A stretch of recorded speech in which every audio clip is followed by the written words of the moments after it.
Hi, everybody. Welcome to my class, my history class.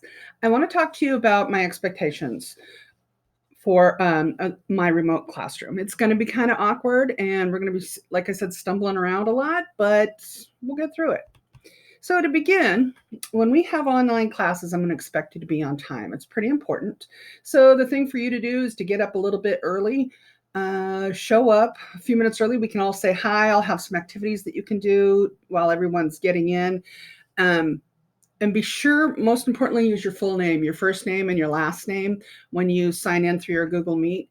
It'll help me to take attendance. When you use your funny names, I won't remember yours, and that'll make it difficult for grading and things like that as well. So your first name and your last name are really important. You want to find a place that's nice and quiet.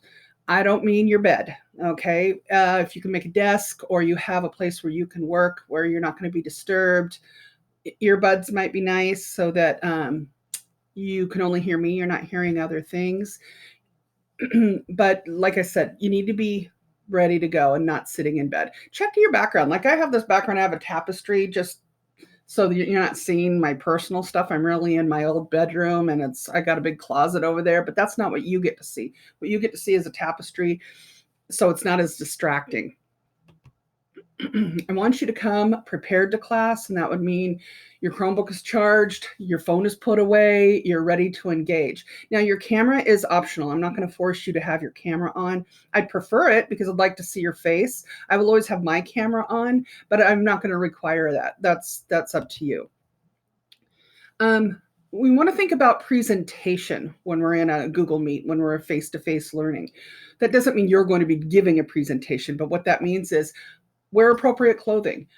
Don't wear your pajamas. Okay. Even if your camera is not on, you come with a different attitude when you're dressed for success, if you know what I mean. So you want to be comfortable and casual, but not your pajamas. You want to sit up straight, even if you're not on camera, because it helps you to engage a little bit better. If you choose to have your camera on, make sure you're visible.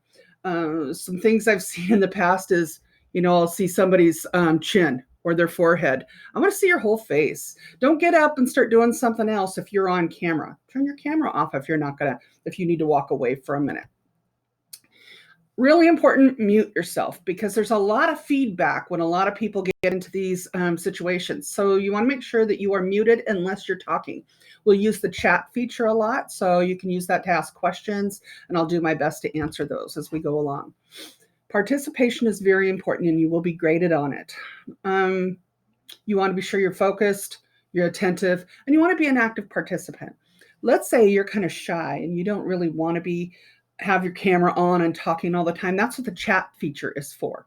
The other thing is I will have hours after classes are over where we can meet, and that would also count as participation. Communication is key. You need to be communicating with me, and that would also count as participation. When you are in chat, you want to be sure you are chatting responsibly. Last year at the end, during the shutdown, I had kids talking about gaming and things like that. That's not acceptable. We'll be talking about classwork before class starts. When we first engage, I'll often have a question for you to answer.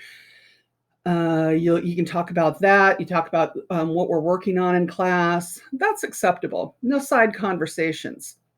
Google will be coming out with I believe, a raise hand option, and when that comes, we'll be able to use that, and that'll be a nice thing for you. If you want to talk, you can just raise your hand.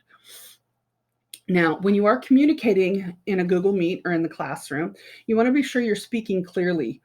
Look up when you're speaking, even if your camera's off, because if you're doing this, I can't hear you very well. It's important that you are sitting up straight, you're talking clearly. You want to stay on topic, and I'm going to go back to that chat feature again, as no side conversations. Do that on your own time, because we won't have a whole lot of time to spend together, and we have a lot of stuff we need to do.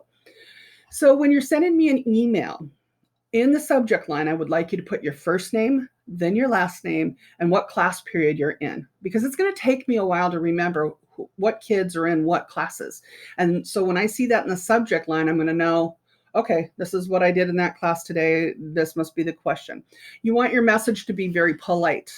Just like in text, attitudes come through that sometimes you misconstrue them. Like, I might think you're angry when you're really not. So you want to keep them as polite as possible. And I'll talk more on that later in a different slideshow. My expectations for you my expectations for myself is that I'm going to provide content that's challenging and accessible. I want to communicate with my students and support them in their academic success. So if you're successful, I'm successful. I want you to do well. I'm really good at timely feedback. I grade assignments very quickly and get them back to you. I'm a person that grades every single day, so I'm always updating my grade book. I'm going to give you opportunities to challenge yourself and participate in an educational community. Now, everybody learns differently. Sometimes it might seem like we're going a little slow for you, and sometimes it might seem we're going too fast. You need to communicate with me, okay, so that we can make sure that you remain engaged. My expectations of you are these. You need to log in every single day and check your grades. People that check their grades on a daily basis do much better. And that's a fact. That's a statistic that I cannot cite my source, but it is a fact. I want you to email me through Canvas when it's time, and we'll go through some Canvas things with you. That's how I'm going to expect to hear from you. I don't need to hear from all my different emails. I want it all to come through the inbox in Canvas.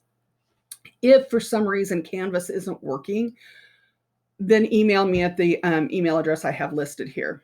I want you to be watching. Your other expectation is to be watching for deadlines and due dates. You want your work in on time as best as possible because you don't want to fall behind, especially in this remote model. That's going to be really stressful for you. And we want to keep the stress minimal as possible. You are expected to participate in our live classes and discussions. And please read the directions and spend time in your lessons. Don't just email me and go, I don't get it. We'll talk about what goes into an email later, but I want to know that you have put forth the effort to find out what you're supposed to be doing. And in the end, most important for all of us is to be respectful of one another. We want to be kind. We want to be considerate. We want to care about each other. It's going to be hard because we won't get to know each other like we do in a face-to-face model. And then we have the RAMS acronym, which is respect yourself and others. Act responsibly, model safety, and strive for excellence. And the one thing I usually say to my students every year is you'll hear people say, you have to earn my respect. I disagree. You get my respect. You can lose it, but I respect you. And I will always respect you unless you lose that respect for me for doing something, disrespectful, I suppose. So I'm expecting your respect, and I am giving you my respect.